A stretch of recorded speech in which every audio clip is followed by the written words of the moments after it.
നമസ്കാരം. എല്ലാ പ്രേക്ഷകർക്കും ഒരു നല്ല ദിവസം ആശംസിക്കുകയാണ്. ഇന്ന് ഡിസംബർ 30, ഒരു ദിവസത്തിനപ്പുറം പുതിയ വർഷത്തിലേക്ക് കടക്കുകയാണ്. നമ്മൾ ഇന്ന് ഒരു ആഴ്ചയുടെ തുടക്കമാണ്. ഈ ആഴ്ചയിൽ നമ്മൾ പുതുവർഷത്തിലേക്ക് കടക്കും. ഒരുപാട് പ്രതീക്ഷകളുമായി, ഒരുപാട് ആഗ്രഹങ്ങളുമായി പുതിയ വർഷത്തിലേക്ക് കടക്കുന്ന എല്ലാവർക്കും ആദ്യം തന്നെ ആശംസകൾ, പുതുവത്സര ആശംസകൾ നേരത്തെ തന്നെ നേരുകയാണ്. ഒപ്പം നമ്മൾ ഇന്നലെ ഏറെ ഭയപ്പെട്ട MLA ഉമാ തോമസ് ഗാലറിയിൽ നിന്ന് വീണപ്പോൾ വലിയ ആശങ്കയുണ്ടായിരുന്നു. അതിലിപ്പോൾ ഇന്ന് രാവിലെ പുറത്തു വരുന്ന വിവരം അനുസരിച്ച് ആശ്വാസകരമായ വാർത്ത വരുന്നു. ആരോഗ്യനിലയിൽ പുരോഗതിയുണ്ട് എന്നുള്ളത്. നിരവധി വാർത്തകളുണ്ട്. ഒപ്പം കാട്ടാനപ്പേടിയിലാണ് ഇടുക്കി, അവിടെ പഞ്ചായത്തിൽ ഇന്ന് ഹർത്താൽ ആചരിക്കുകയാണ്. അതിൻ്റെ അടക്കം വാർത്ത തുടർച്ച ഇന്നുണ്ടാകും. എന്തായാലും നിരവധി വാർത്തയുള്ള ഒരു വാർത്താ ദിനത്തിലേക്ക് എല്ലാവരെയും ഒരിക്കൽ കൂടി സ്വാഗതം ചെയ്തുകൊണ്ട് ആദ്യം നോക്കാം പ്രധാന വാർത്തകൾ.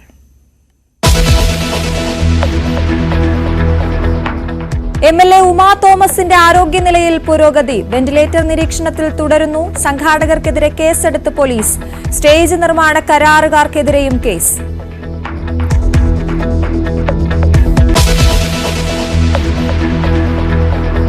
ഇടുക്കിയിൽ കാട്ടാന ആക്രമണത്തിൽ കൊല്ലപ്പെട്ട അമർ ഇലാഹിയുടെ സംസ്കാരം ഇന്ന്. പരിക്കേറ്റ മൻസൂറിന്റെ ആരോഗ്യനില മെച്ചപ്പെട്ടു. വണ്ണപ്പുറം പഞ്ചായത്തിൽ ഇന്ന് ഹർത്താൽ.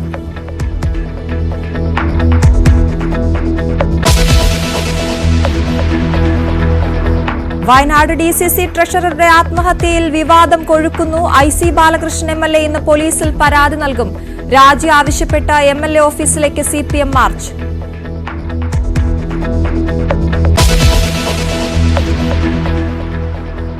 CPM പത്തനംതിട്ട ജില്ലാ സമ്മേളനം ഇന്ന് സമാപിക്കും. മുഖ്യമന്ത്രി പിണറായി വിജയൻ പൊതുസമ്മേളനം ഉദ്ഘാടനം ചെയ്യും.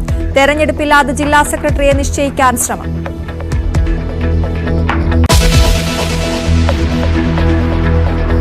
CPM വിട്ട മധു മുല്ലശ്ശേരിയെ ഇന്ന് അറസ്റ്റ് ചെയ്തേക്കും. മംഗലപുരം പോലീസ് കേസെടുത്തത് ജാമ്യമില്ലാ വകുപ്പ് പ്രകാരം. മധു ലക്ഷങ്ങളുടെ പണപ്പിരിവ് തിരിമറി നടത്തിയെന്ന് CPM.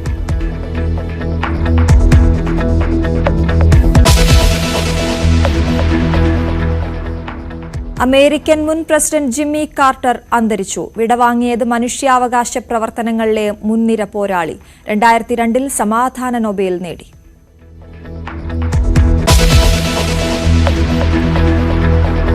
സൗദി ജയിലിൽ കഴിയുന്ന അബ്ദുൾ റഹീമിന്റെ മോചനം ഉടൻ ഉണ്ടാകുമോ? കേസ് കോടതി ഇന്ന് വീണ്ടും പരിഗണിക്കും. പ്രതീക്ഷയോടെ കുടുംബം.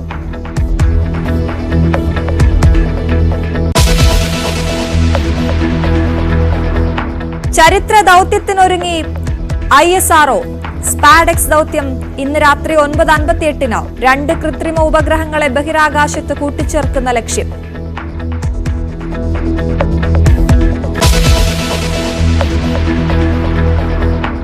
മകരവിളക്ക് മഹോത്സവത്തിനായി ശബരിമല നട ഇന്ന് തുറക്കും. വൈകിട്ട് 5 മണി മുതൽ ദർശനം. മകരവിളക്ക് ജനുവരി 14.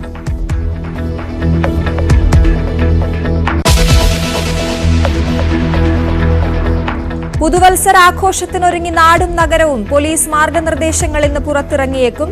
ആഘോഷങ്ങൾക്ക് നിയന്ത്രണം ഏർപ്പെടുത്തും.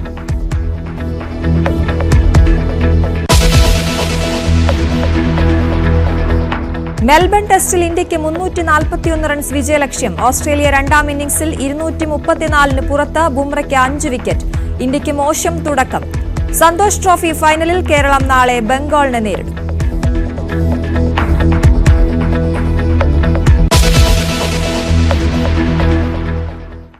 വിശദമായ വാർത്തകൾ നോക്കാം. എറണാകുളം കലൂർ സ്റ്റേഡിയത്തിലെ ഗാലറിയിൽ നിന്ന് വീണ് ഗുരുതരമായി പരിക്കേറ്റ ഉമാ തോമസ് MLAയുടെ ആരോഗ്യനിലയിൽ നേരിയ പുരോഗതി. എന്നാൽ വെന്റിലേറ്ററിന്റെ സഹായമുണ്ട്. തലയിലെയും ശ്വാസകോശത്തിലെയും പരുക്ക് പ്രത്യേക മെഡിക്കൽ സംഘം പരിശോധിച്ചു വരികയാണ്. പുതിയ മെഡിക്കൽ ബുള്ളറ്റിൻ 10:30 പുറത്തിറക്കും. സംഭവത്തിൽ നൃത്തപരിപാടി നടത്തിയ സംഘാടകർക്കെതിരെയും സ്റ്റേജ് നിർമ്മാണ കരാറുകാർക്കെതിരെയും പാലാരിവട്ടം പോലീസ് കേസെടുത്തു. സുരക്ഷാ വീഴ്ചയിലാണ് കേസെടുത്തത്. ഡാനി ഇപ്പോൾ ഏറ്റവും പുതിയ വിവരങ്ങളുമായി ചേരുകയാണ്. Dani, good morning. ആശ്വാസകരമായ ഒരു വാർത്ത വരുന്നത് ഉമാ തോമസ് MLAയുടെ ആരോഗ്യനിലയിൽ പുരോഗതി എന്നുള്ളതാണ്. ഏറ്റവും ഒടുവിൽ അവിടെ നിന്ന് ലഭിക്കുന്ന വിവരങ്ങൾ എന്തൊക്കെയാണ്?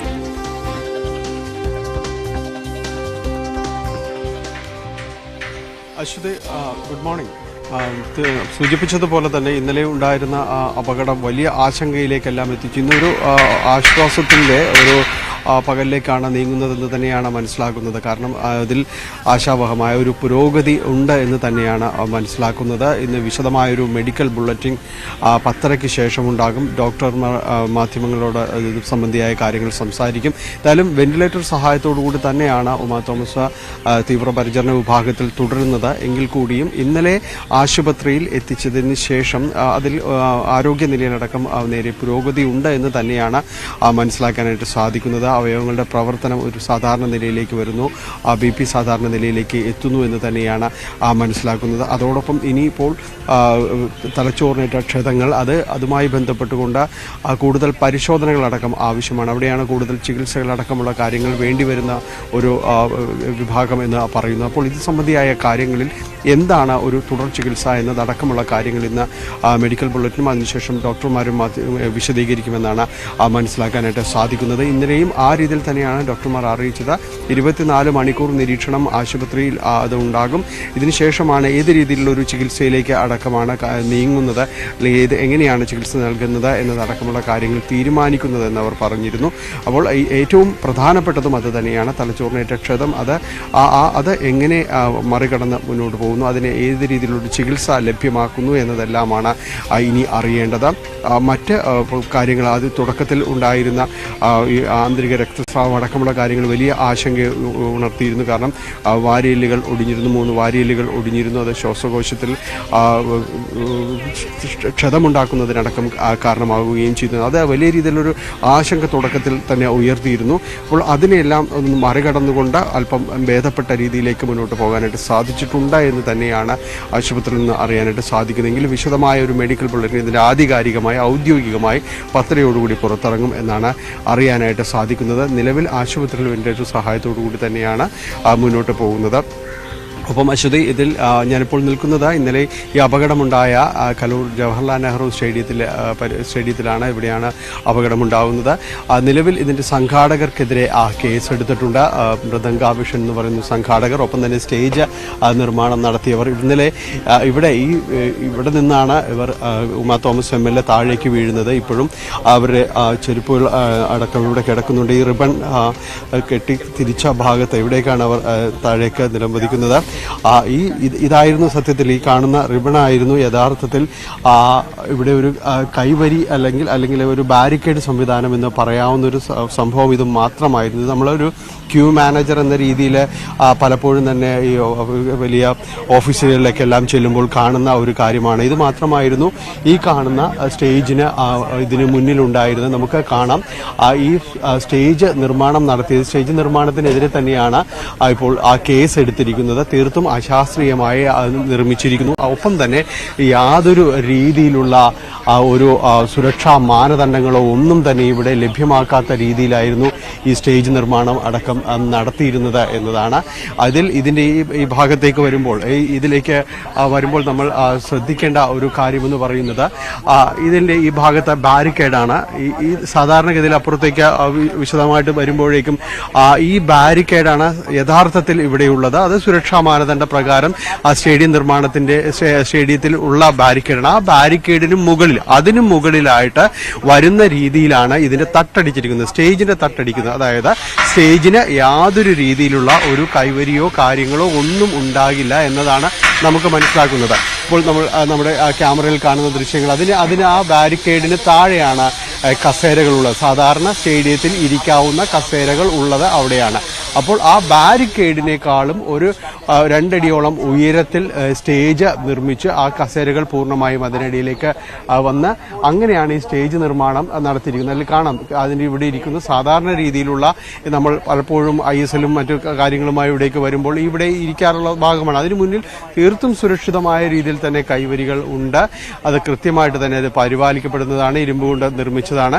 അതിന് മുകളിലേക്കായിട്ടാണ് യഥാർത്ഥത്തിൽ അതിൻ്റെ ആ ബാരിക്കേഡിന്റെ ഉയരത്തിന് ഒപ്പിച്ച് തന്നെയാണ് സ്റ്റേജ് നിർമ്മാണം നടത്തിയിരിക്കുന്നത് എന്നതാണ്. അതിന് മുകളിലായിരുന്നു VVIPകൾക്കുള്ള ഇരിക്കാനുള്ള ഒരു സംവിധാനം. ഡാനി അവിടെ ഒന്ന് ഇടപെടുകയാണ്. അതിന് അവർ നൽകുന്ന മറുപടി, ഈ സ്റ്റേജ് നിർമ്മിച്ചവർ നൽകുന്ന മറുപടി, അങ്ങനെ ഒരു ബാരിക്കേഡ് അവിടെ വരികയാണെങ്കിൽ കാഴ്ചയ്ക്ക് മറവുണ്ടാകും, അവിടെ ആ നൃത്ത പരിപാടി കാണാനുള്ള ബുദ്ധിമുട്ടുണ്ടാകുമെന്നൊക്കെയാണ്. പക്ഷെ ഇത്രയും ഉയരത്തിലൊരു സ്റ്റേജ് നിർമ്മിക്കുമ്പോൾ സാമാന്യ മര്യാദയ്ക്ക് ഒരാളൊന്ന് കാല് തെന്നി വീഴുകയോ ഒന്ന് പിടിക്കാനോ എന്തെങ്കിലും ഒന്ന് അവിടെ വേണ്ടതാണ്. അതുപോലും ഇല്ല എന്നുള്ളത് സുരക്ഷാ വീഴ്ച ഉണ്ട് എന്നുള്ളത് കൃത്യമായി മനസ്സിലാകുന്നുണ്ടല്ലേ ഡാനി?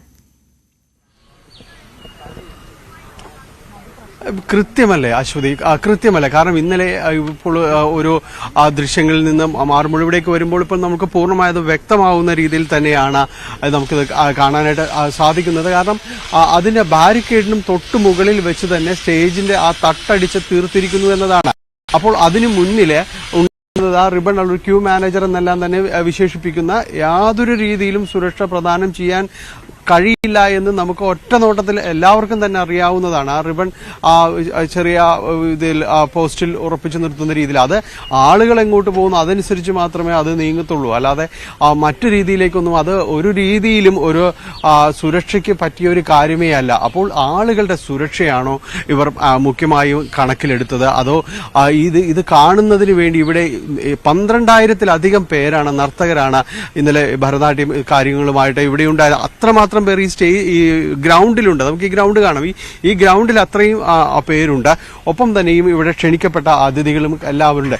അപ്പോൾ ഇത്രയും പേര് ഇതിനകത്തേക്ക് വരുമ്പോൾ സുരക്ഷാ പ്രോട്ടോകോൾ എന്നൊരു സംഭവമുണ്ട്. അപ്പോൾ ആ കാര്യങ്ങളിൽ എന്ത് കരുതൽ സ്വീകരിച്ചു, ഏത് രീതിയിലുള്ളൊരു ജാഗ്രത അതിലുണ്ടായിരുന്നു എന്നതടക്കമുള്ള കാര്യങ്ങൾ പരിശോധിക്കേണ്ടത്. തീർച്ചയായും ഇപ്പോൾ അതിൽ കേസെടുത്തിട്ടുണ്ട്, അത്തരം കാര്യങ്ങളുമായി മുന്നോട്ട് പോകുന്നുണ്ട്. പക്ഷേ ഒരു അപകടം വരുമ്പോൾ അല്ലെങ്കിൽ ആ സമയത്ത് മാത്രമാണോ ഇതിനെക്കുറിച്ചൊരു നമ്മൾ ജാഗ്രത പുലർത്തുന്നത് എന്നതടക്കമുള്ള ചോദ്യങ്ങൾ ബാക്കി നിൽക്കുന്നുണ്ട്. ഇതിൽ പരിശോധന നടത്തേണ്ടത് ആരായിരുന്നു? ഇതിൽ ഇത്തരം വലിയൊരു മെഗാ ഇവന്റിലേക്കെല്ലാം തന്നെ കാര്യങ്ങൾ നീങ്ങുമ്പോൾ ഇതുപോലൊരു വലിയ സ്റ്റേഡിയം 50,000-ത്തിലധികം പേർക്ക് ഇരിക്കാവുന്ന ഒരു സ്റ്റേഡിയം വാടകയ്ക്ക് എടുത്തുകൊണ്ട് ഇതുപോലൊരു പരിപാടി നടത്തുമ്പോൾ ഇതിനകത്തേക്ക് വരുന്ന ആളുകളെ കുറിച്ച് കൂടി ആലോചിക്കണം. അപ്പോൾ അതിനകത്തേക്ക് ആളുകൾ വരും, അത്തരം കാര്യങ്ങൾക്ക് വേണ്ടി ക്രമീകരണങ്ങൾ ചെയ്യേണ്ടതുണ്ട്, സുരക്ഷാ പരിശോധനകൾ നടത്തേണ്ടതുണ്ട്, എല്ലാം ചെയ്യേണ്ടതുണ്ട്. അതിനൊരു ഓഡിറ്റിംഗ് ആവശ്യമാണ്. ആർക്കായിരുന്നു ഇതിന് ചുമതല എന്നതടക്കമുള്ള കാര്യങ്ങൾ പരിശോധിക്കും. ഇതിന് ഇത്രയും ഒരു പരിപാടികൾ നടത്തുമ്പോൾ നിശ്ചയമായും പോലീസിൻ്റെത് അടക്കമുള്ള അധികാരികളുടെ കയ്യിൽ നിന്ന് ഇതിനെല്ലാം തന്നെയും അനുമതി വാങ്ങേണ്ടതുണ്ട്. അവർ പരിശോധനകൾ പൂർത്തിയാക്കേണ്ടത്, അത്തരം കാര്യങ്ങൾ നടത്തേണ്ടതുണ്ട്. പക്ഷേ പലപ്പോഴും നമ്മളുടെ ഇതെല്ലാം സംഭവിച്ചു കഴിയുമ്പോൾ മാത്രമായിരിക്കും ആ രീതിയിലേക്കുള്ള ചിന്തകൾ പോലും ഉണ്ടാകുക. ഇവിടെ സംഭവിച്ചിരിക്കുന്നതും മറ്റൊന്നുമല്ല, അത് തന്നെയാണ് സംഭവിച്ചിരിക്കുന്നത്. കാരണം ഇപ്പോൾ കേസെടുത്തിട്ടുണ്ട്, കാര്യങ്ങളെല്ലാം തന്നെ വന്നിട്ടുണ്ട്. ഇനിയിപ്പോൾ കേസും കാര്യങ്ങളുമായിട്ട് മുന്നോട്ട് പോകും. പക്ഷെ അതിനു മുൻപും നേരത്തെ പറഞ്ഞ ചോദ്യം ബാക്കി നിൽക്കുന്നുണ്ട്. ഇതേപോലൊരു പരിപാടി സംഘടിപ്പിക്കുമ്പോൾ ചില അപകടങ്ങളില്ലാതെ ഒരു കാര്യവും കടന്നുപോയാൽ കടന്നുപോയി എന്നതാണ്. അതിന് ചോദ്യങ്ങൾ ഉയരുന്നുണ്ട്. ആര് പരിശോധന, മറ്റ് സംഘാടകരടക്കം ഇത്തരം കാര്യങ്ങളിലേക്ക് വരുമ്പോൾ ഇതെല്ലാം ഉറപ്പുവരുത്തേണ്ടതാണ്. അവർ ഇത് പരിശോധിച്ച് ഉറപ്പുവരുത്തേണ്ടതാണ്. ഈ സ്റ്റേജിന്റെ തൊട്ട് മുന്നിലായിരുന്നു VIP അടക്കം ഇരിക്കാനുള്ളൊരു ക്രമീകരണങ്ങൾ ചെയ്തിരിക്കുന്നത്. അവർക്കിത് തൊട്ടടുത്തിരുന്ന് കാണുന്നതിന് ഒപ്പം തന്നെയും അവർക്ക് തടസ്സങ്ങളില്ലാതെ അത് കാണുന്നതിന് വേണ്ടിയുമായിരുന്നു ഈ ചെറിയ നാട സംവിധാനത്തിൽ അങ്ങനെ ഒരു ഇത് സുരക്ഷ ഒരുക്കിയിരുന്നത് എന്ന് പറയുന്നു. അവർ അതിൽ ഉമാ തോമസ് ഇതിലെ വന്നപ്പോൾ അവർ മറ്റുള്ളവരെ കണ്ട എഴുന്നേറ്റു. പക്ഷെ അവർക്ക് അവിടെ ബാലൻസ് തെറ്റുന്നു, അവരെ പിടിച്ചു നിൽക്കുന്നതിന് ഒന്നിനും ഉണ്ടായിരുന്നത് ഈ റിബൺ കെട്ടിയ ഈ ഒരു ക്യൂ മാനേജർ തെന്നിയപ്പോൾ ഒന്ന് പാളിയപ്പോൾ പിടിച്ചത് ഈ ക്യൂ മാനേജറിലാണ്. അത് വെറും റിബൺ ആയിരുന്നു. അതും കൂടി കൊണ്ടാണ് MLA താഴേക്ക് വീഴുന്നത് അല്ലേ ഡാനി? അതെ, ഈ ക്യൂ മാനേജർ മുകളിൽ ഉണ്ടായിരുന്നതാണ്. അവർക്കൊപ്പം താഴേക്ക് വീഴുന്നതാണ്. ഇപ്പോഴും ഇവരുടെ ഒരു ബ്ലഡ് സൈൻസ് എല്ലാം തന്നെ താഴെയുണ്ട്.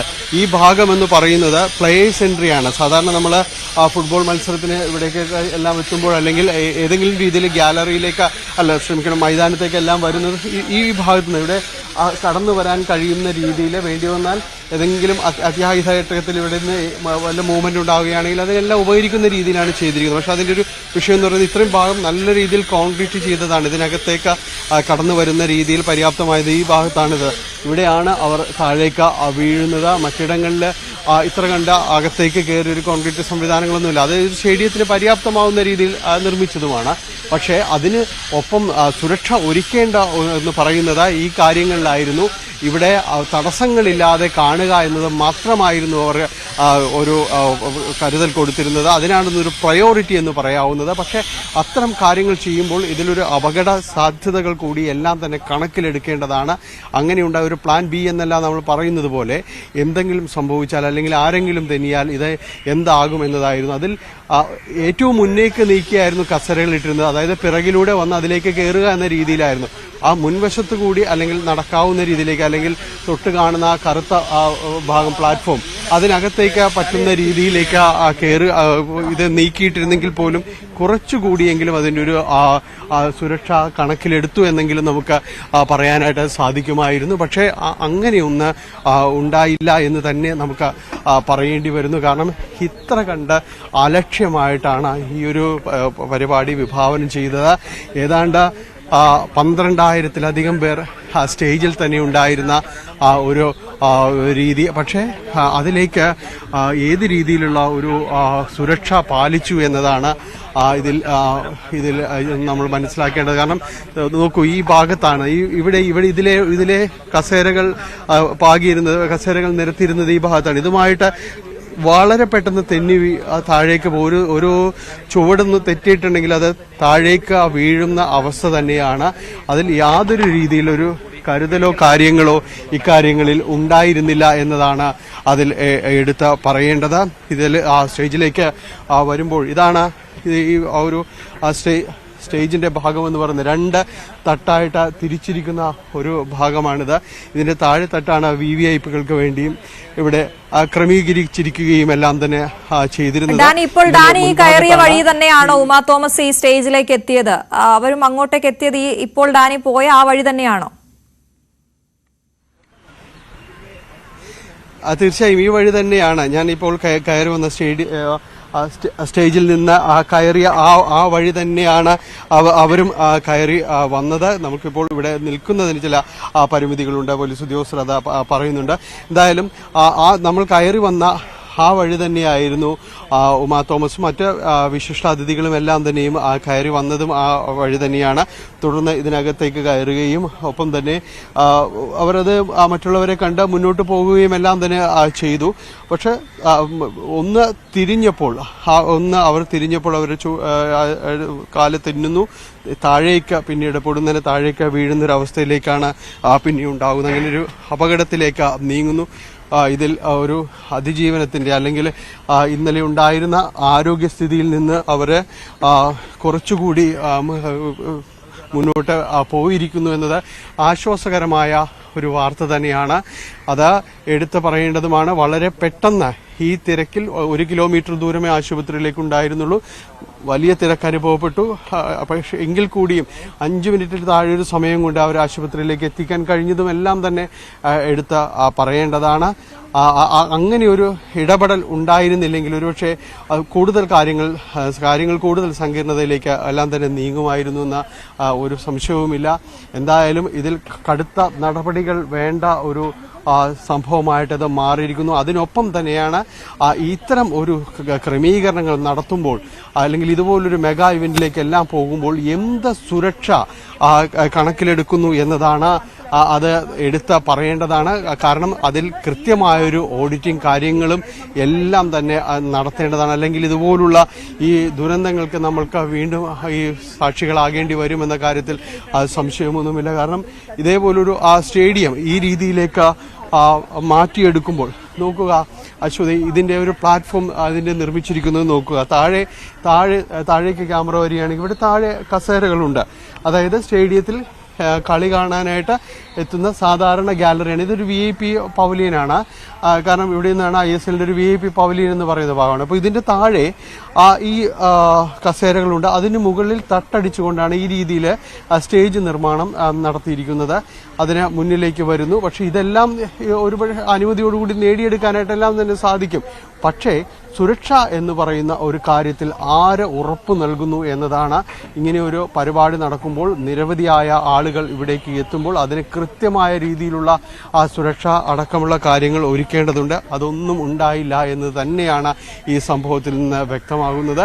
ഇപ്പോൾ സംഘാടകർക്കെതിരെ പോലീസ് കേസെടുത്തിരിക്കുന്നു. തീർത്തും അലക്ഷ്യമായി സുരക്ഷാ സംവിധാനങ്ങൾ ഒന്നും ഒരുക്കാത്തതിനെതിരെ തന്നെയാണ് ഈ കേസ് നിലവിൽ വന്നിരിക്കുന്നത്. മറ്റുള്ളവരുടെ ജീവന് അപകടത്തിലാവും വിധമുള്ള പ്രവൃത്തി ചെയ്തു എന്നതാണ് BNS 125 വകുപ്പ് പ്രകാരം ചേർത്തിരിക്കുന്നത്. നൃത്തസംഗീത പരിപാടിയുടെ സംഘാടകർ മൃദംഗാഭിഷൻ എന്ന് പറയുന്നവരാണ്. അവർക്കെതിരെയും അതോടൊപ്പം തന്നെ ഈ സ്റ്റേജ് നിർമ്മാണം നടത്തിയവർക്കെതിരെയും കരാറുകാർക്കെതിരെയും കേസ് എടുത്തിട്ടുണ്ട്. എന്തായാലും കേസുമായി പാലാരിവട്ടം പോലീസ് നടപടികളുമായിട്ട് മുന്നോട്ട് പോവുകയാണ്. എന്തായാലും ഈ ഒരു സംഭവം അത് വ്യക്തമായും തന്നെയും അത് അടയാളപ്പെടുത്തേണ്ടതാണ്. കാരണം ഈ രീതിയിലുള്ള ഒരു സുരക്ഷാ സംവിധാനങ്ങളും ഒരുക്കാതെ അത് മുന്നോട്ട് പോവുകയാണെങ്കിൽ ഇത്തരം ദുരന്തങ്ങൾക്ക് ആരാണ് കടിഞ്ഞാണിടുക എന്നൊരു പൊതു ചോദ്യം ഇതിൽ ബാക്കിയാകുന്നുണ്ട്. ആശുപത്രിയിൽ നിന്ന് ലഭിക്കുന്ന സൂചനകൾ ആശ്വാസകരമാണ്. ഇന്ന് 10:30 മെഡിക്കൽ ബുള്ളറ്റിൻ ഉണ്ടാകുക. 11 മണിക്ക് ഡോക്ടർമാരുടെ സംഘം മാധ്യമങ്ങളോട് ഉമാ തോമസിന്റെ ആരോഗ്യസ്ഥിതി സംബന്ധമായ കാര്യങ്ങളിൽ വിശദീകരണം അടക്കം നടത്തുകയും ചെയ്യും. എന്തായാലും ഇപ്പോഴും ഈ സ്ഥലവും കാര്യങ്ങളുമെല്ലാം തന്നെ പോലീസ് നിരീക്ഷണത്തിലാണ്. പോലീസ് അവിടെ ഇനിയും ഇതുമായി ബന്ധപ്പെട്ടുകൊണ്ട് പരിശോധനകളടക്കം പൂർത്തിയാക്കേണ്ടതുണ്ട്. അതാണ് അശ്വതി നിലവിലെ ഇവിടുത്തെ ഒരവസ്ഥ. ഈ കാര്യങ്ങളിൽ പോലീസ് ഇനി ഇവിടെ കൃത്യമായ രീതിയിൽ കേസെടുത്തതുകൊണ്ട് തന്നെ കൂടുതൽ പരിശോധനകളും കാര്യങ്ങളും എല്ലാം തന്നെ വരുന്നു. ഇപ്പോൾ ഈ സ്റ്റേജും അതോടൊപ്പം തന്നെ വീണ സ്ഥലവും തമ്മിലുള്ള വ്യക്തമായ ഒരു അകലവും കാര്യങ്ങളും എല്ലാം ഇത് തന്നെയാണ്. തീർച്ചയായും വ്യക്തമാണ്. ഡാനി പോളാണ് കലൂർ സ്റ്റേഡിയത്തിൽ നിന്നും വിശദവിവരങ്ങൾ നൽകിയത്. എന്തായാലും ആശ്വാസകരമായ വാർത്ത എന്ന് പറയുന്നത് ഉമാ തോമസിന്റെ ആരോഗ്യനില മെച്ചപ്പെട്ടു എന്നുള്ളതാണ്. 10:30 അടുത്ത മെഡിക്കൽ ബുള്ളറ്റിൻ ഉണ്ടാകും. മറ്റൊരു പ്രധാനപ്പെട്ട വാർത്തയിലേക്കാണ് നമ്മൾ ഇനി പോകുന്നത്. ഇടുക്കി മുള്ളരിക്കോട് കാട്ടാന ആക്രമണത്തിൽ മരിച്ച അമർ ഇലാഹിയുടെ ഖബറടക്കം ഇന്ന് നടക്കും. 8:30 മുള്ളരിക്കോട് ജുമാ മസ്ജിദിലാണ് സംസ്കാരം. കാട്ടാന ആക്രമണത്തിൽ പ്രതിഷേധിച്ച് വണ്ണപ്പുറം പഞ്ചായത്തിൽ UDF ഇന്ന് ഹർത്താലിന് ആഹ്വാനം ചെയ്തിട്ടുണ്ട്. നവമി ദിനേശാണ് വിവരങ്ങളുമായി ചേരുന്നത്. നവമി, അത്യന്തം ദുഃഖകരമായ ഒരു കാര്യമാണ് സംഭവിച്ചത്. വലിയ പ്രതിഷേധം അവിടെ ഉണ്ടായിരുന്നു നാട്ടുകാരുടെ ഭാഗത്തു നിന്നും. ഇന്നിപ്പോൾ അവിടെ ഹർത്താലും ആചരിക്കുന്നുണ്ട്. എന്തൊക്കെയാണ് അവിടെ നിന്ന് തരാൻ കഴിയുന്ന വിവരങ്ങൾ?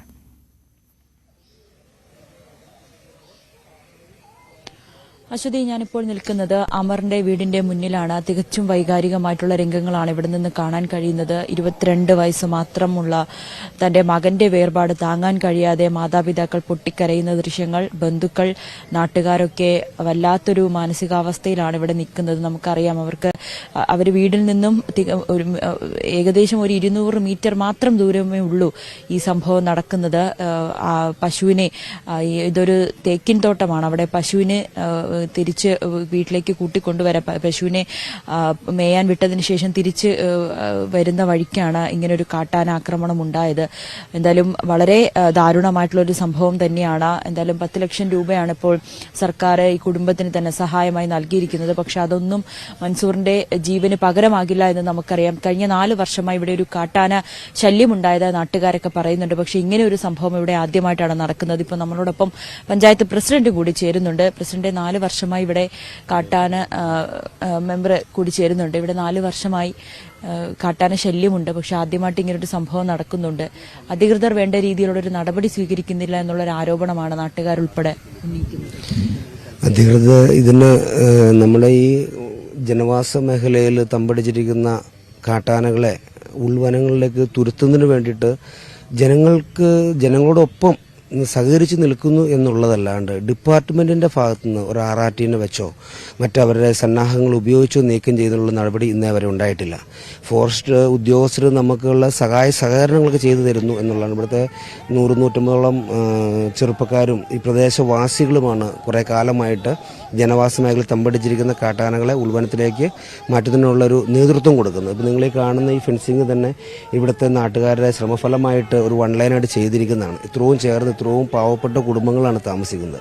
ഇനി ഒരിക്കലും ഇങ്ങനെ ഒരാളുടെ ജീവൻ നഷ്ടപ്പെടാണ്ടിരിക്കാനുള്ള മുൻകരുതൽ എടുക്കണമെന്നാണ് ഞങ്ങളുടെ ഏറ്റവും വലിയ ആവശ്യം. ഒരു പാവപ്പെട്ട കുടുംബത്തിൻ്റെ അത്താണിയായിരുന്നു, ഏക ആൺ തരിയാണ് ഈ മരണപ്പെട്ട് കിടക്കുന്നത്.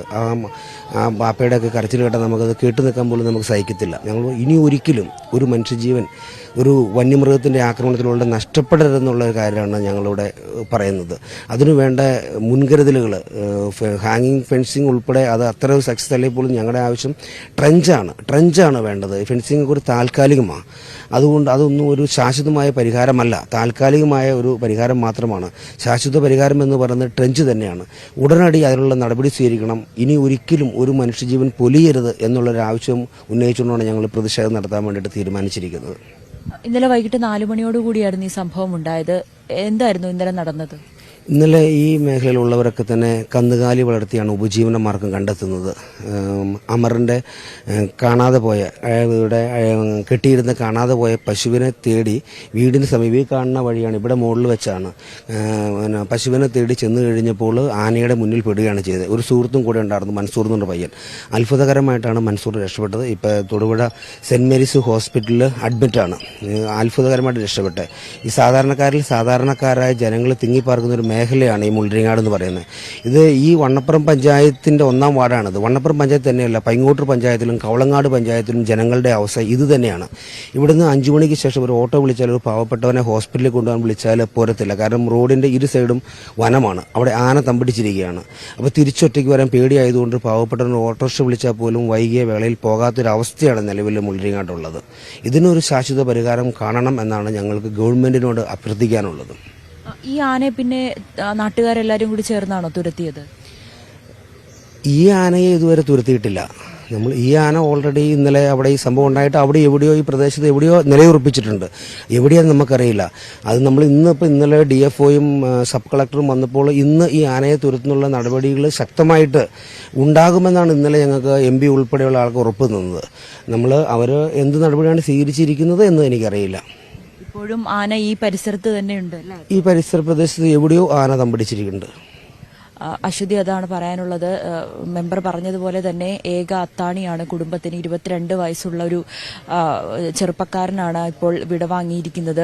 നമുക്ക് ഈ ദൃശ്യങ്ങളിലൊക്കെ കാണാം, ഇവിടെ ഫെൻസിംഗ് ഉണ്ട്. പക്ഷെ അതൊക്കെ വനം വകുപ്പ് ഇടപെട്ട് തയ്യാറാക്കിയതല്ല. ഇവിടുത്തെ നാട്ടുകാരെല്ലാവരും കൂടി ചേർന്ന് അവരുടെ പണം പിരിച്ചാണ് ഇവിടെ ഒരു ഫെൻസിംഗ് വരെ തയ്യാറാക്കിയത്.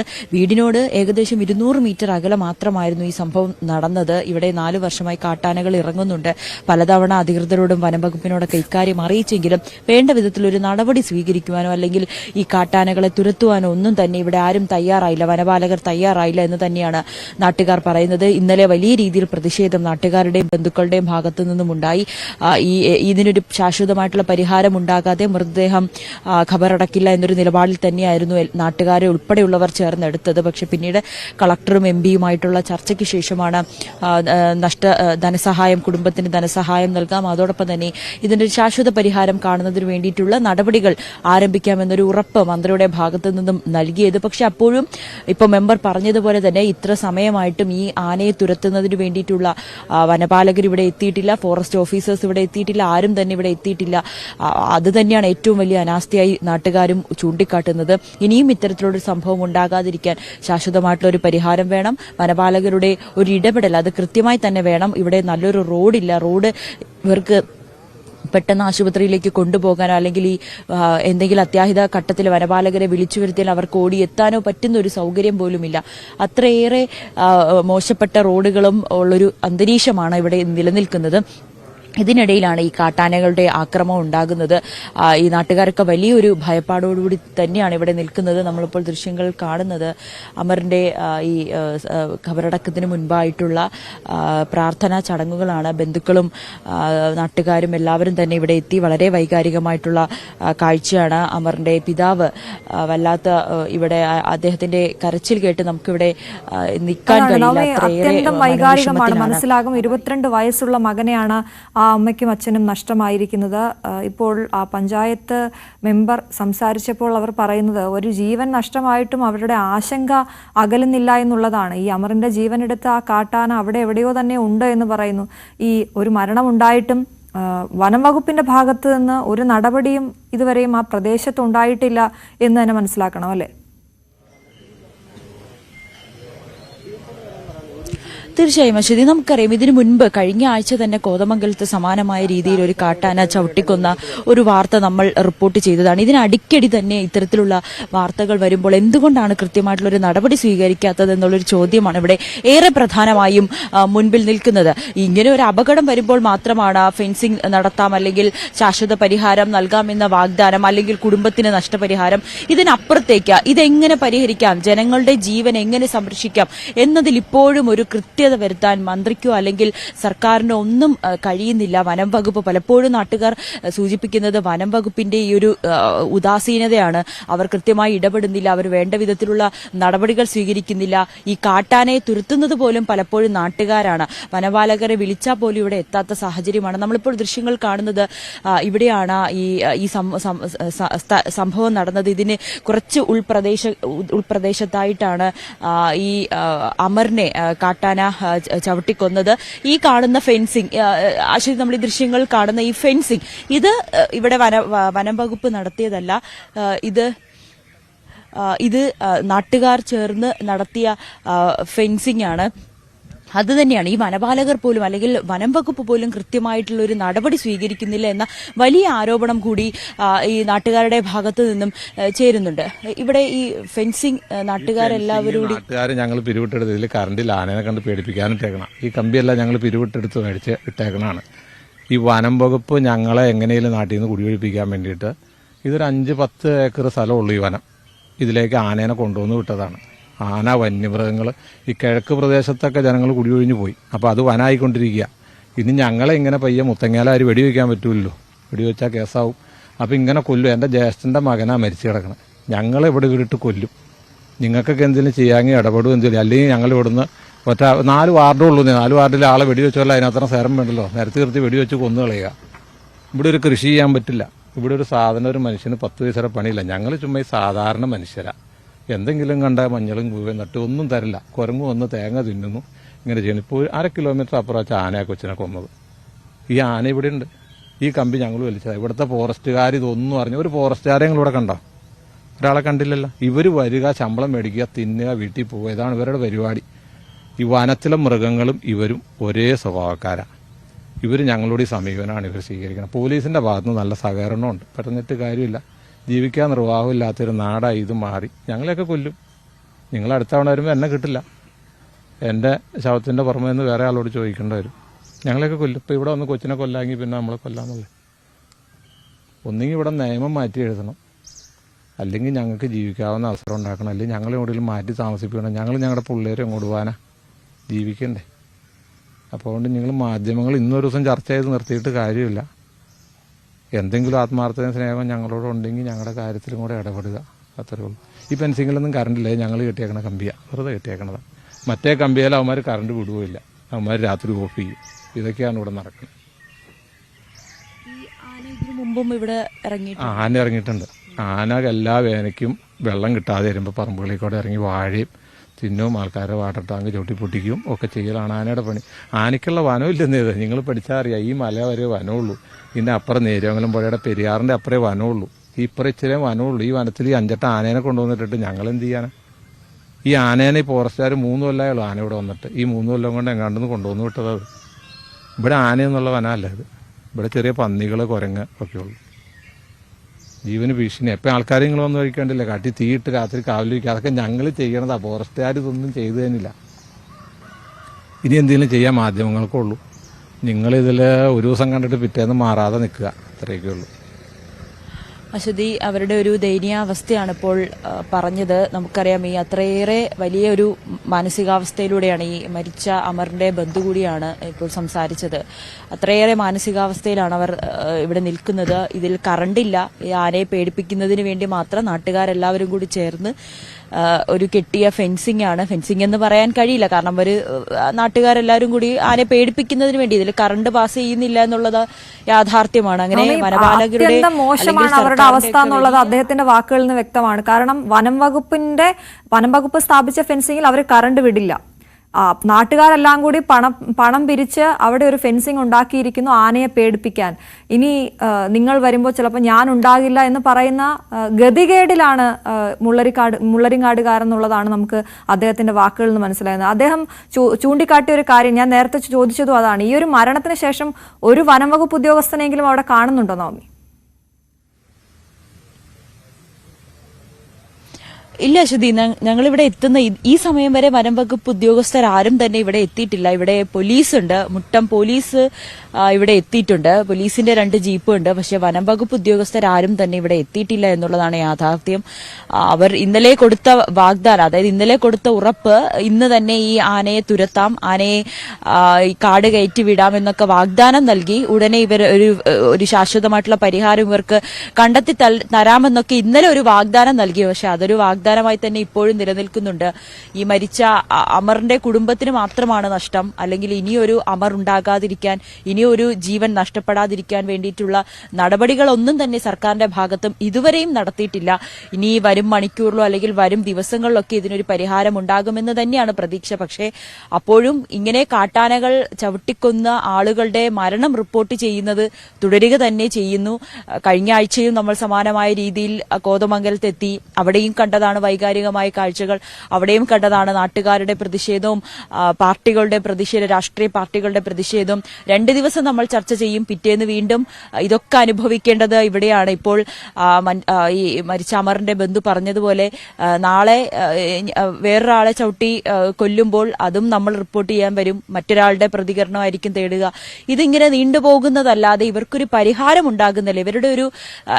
ഇവരുടെ ഒരു ജീവിതമാണ് ഇപ്പോൾ പറഞ്ഞത്. മറ്റ് വഴികളൊന്നുമില്ല, ജോലിയൊന്നുമില്ല. ഇവിടെ കൂവയും മഞ്ഞളും ഒക്കെ നട്ട് അതിൽ നിന്ന് കിട്ടുന്ന ആദായമാണ് ഇവരുടെ വരുമാനം. പക്ഷെ അത് കുരങ്ങന്മാരൊക്കെ കൊണ്ടുപോകുന്നതിന് അതിൽ നിന്നും കൃത്യമായി വരുമാനം കിട്ടുന്നില്ല. ഇങ്ങനെ പശുവിനെ തീറ്റിക്കാൻ പോകുന്നതോ അല്ലെങ്കിൽ കൂവ കുത്താൻ പോകുമ്പോഴൊക്കെ കാട്ടാന ചവിട്ടിക്കൊന്ന് മരിക്കുന്ന, ജീവൻ നഷ്ടപ്പെടുന്ന സാഹചര്യം. പശുവിനെ കെട്ടിയത് ഇപ്പോൾ അദ്ദേഹം പറഞ്ഞ അനുസരിച്ചാണെങ്കിൽ അദ്ദേഹത്തിന്റെ ജ്യേഷ്ഠന്റെ മകനാണ് ഈ മരിച്ച അമർ എന്ന് പറയുന്നത്. അമറിനൊപ്പം മൻസൂർ എന്ന് പറയുന്ന സുഹൃത്തും ഉണ്ടായിരുന്നു. വളരെ അത്ഭുതകരമായിട്ടാണ് മൻസൂർ രക്ഷപ്പെട്ടതെന്നും പറയുന്നു. അമറും മൻസൂറും പശുവിനെ അഴിക്കാൻ പോയത് വനത്തിനുള്ളിലേക്കല്ല, അവരുടെ വീടിന് തൊട്ടടുത്ത് നിന്നാണ്. അതായത് 1/2 കിലോമീറ്റർ അകലെയാണ് ഈ ആക്രമണം ഉണ്ടായത് എന്നാണ് അദ്ദേഹം പറഞ്ഞത്. അങ്ങനെയെങ്കിൽ അവർക്ക് ഒരു സുരക്ഷയും ഇല്ല എന്നുള്ളതാണ്. വീടിന് തൊട്ടടുത്താണ് ഈ അപകടം ഉണ്ടായിരിക്കുന്നത്. അതെ, നമ്മൾ ഈ ദൃശ്യങ്ങൾ കാണുന്ന ഈ സ്ഥലത്ത് തന്നെയാണ്, അതായത് നമ്മൾ നോക്കുന്ന ഇടത്ത് തന്നെയാണ് ഈ സംഭവം നടന്നത്. ഇവിടെ വെച്ചാണ് ഈ 2 സുഹൃത്തുക്കൾക്കും ഈ ആനയുടെ ചവിട്ടേൽക്കുന്നത്. അതിൽ അമർ മരിക്കുകയും ചെയ്തു.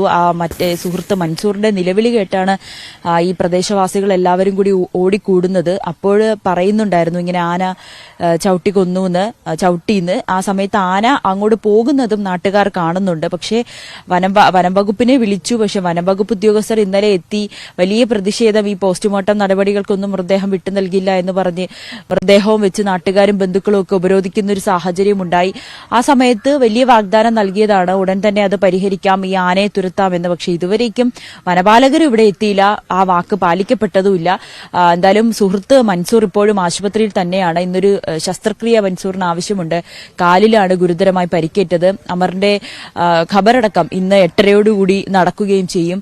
പക്ഷെ അപ്പോഴും ഇവരുടെ പ്രശ്നത്തിന് അത് പരിഹാരമാകുന്നില്ല. ഇവർ ഇപ്പോഴും ആശങ്കയിലാണ്. ഇനിയും കാട്ടാന ഇറങ്ങുമ്പോൾ ഇങ്ങനെ ജീവൻ അപകടത്തിലാകുമോ എന്നുള്ളൊരു ആശങ്ക തന്നെയാണ് ഇപ്പോഴും നാട്ടുകാർക്ക് ഉണ്ടായിരിക്കുന്നത്. പക്ഷേ സാധ്യതയില്ല, ഫെൻസിംഗ് കൊണ്ട് കാര്യമില്ല എന്നവർ പറയുന്നു. കിടങ്ങാണ് വേണ്ടത് എന്ന് പറയുന്നു. എന്തുകൊണ്ട് കിടങ്ങ് നിർമ്മിക്കാൻ സാധിക്കുന്നില്ല എന്നുള്ളതിലേക്കൊക്കെ നമുക്ക് വിശദമായി പോകണം. ഇനി മാധ്യമങ്ങളെ ഉള്ളൂ, നിങ്ങളെ ഉള്ളൂ ഞങ്ങൾക്കൊപ്പം എന്ന് പറയുമ്പോൾ നമ്മുടെ കൂടി ഉത്തരവാദിത്തമായി അത് മാറുകയാണ്. നവമി ദിനേശാണ് അവിടെ നിന്നും വിവരങ്ങൾ നൽകിയത്. മറ്റു വാർത്തകളിലേക്ക് വരാം ഇടവേളയ്ക്ക് ശേഷം.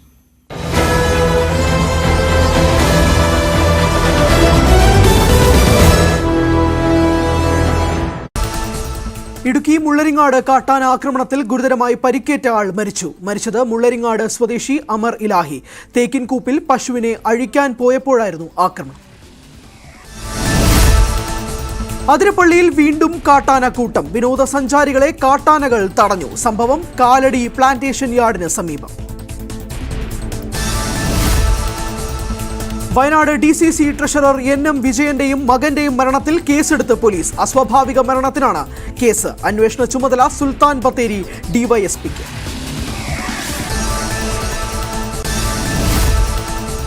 NM വിജയന്റെയും മകന്റെയും ആത്മഹത്യയിൽ വിവാദം കൊഴുക്കുന്നു. ആരോപണ വിധേയനായ സുൽത്താൻ ബത്തേരി MLA IC ബാലകൃഷ്ണൻ രാജിവെക്കണമെന്ന് CPMന്റെ ആവശ്യം. നാളെ MLA ഓഫീസിലേക്ക് CPM മാർച്ച്. IC ബാലകൃഷ്ണന്റെ പേരടക്കം പരാമർശിച്ച് വിജയൻ KPCC നേതൃത്വത്തിന് നൽകിയ കത്ത് ആയുധമാക്കി CPM. ആരോപണം അടിസ്ഥാനരഹിതമെന്ന് IC ബാലകൃഷ്ണന്റെ വിശദീകരണം. NM വിജയന്റെ ആത്മഹത്യ ആദ്യ സംഭവമല്ലെന്ന് CPM ജില്ലാ സെക്രട്ടറി K റഫീഖ്. മുൻപും ഒരു കോൺഗ്രസ് നേതാവ് ആത്മഹത്യ ചെയ്തിട്ടുണ്ട്. IC ബാലകൃഷ്ണനെതിരെ കേസെടുത്ത് സമഗ്രമായ അന്വേഷണം വേണമെന്നും K റഫീഖ്. ചോദ്യപേപ്പർ ചോർച്ച ഗൗരവമായി കാണുന്നില്ലെന്ന് വിദ്യാഭ്യാസ മന്ത്രി. മന്ത്രിയുടെ വിചിത്ര പ്രതികരണം ന്യൂസ് 18 Q18-ൽ. 10ാം ക്ലാസ്സിലേതൊഴികെ ഏത് ക്ലാസ്സിലെയും ചോദ്യപേപ്പർ ആർക്കും ചോർത്താവുന്ന അവസ്ഥയിൽ. അധ്യാപക യൂണിയൻ